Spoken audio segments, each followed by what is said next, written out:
ہم حکومتی اداروں اور انتظامیہ کو بھی مطلع کرتے ہیں کہ علامہ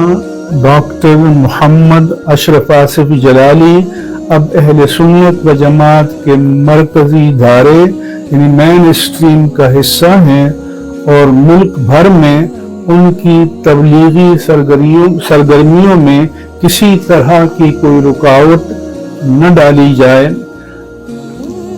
ورنہ اسے اہل سنت و جماعت کے خلاف اقدام تصور کیا جائے گا۔ یہ پاکستان میں اہل سنت و جماعت کی نمائندہ شخصیت ہیں اور ہماری خواہش ہے کہ یہ اپنے تعلیمی، تدریسی، تربیتی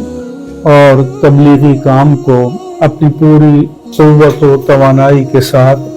جاری و ساری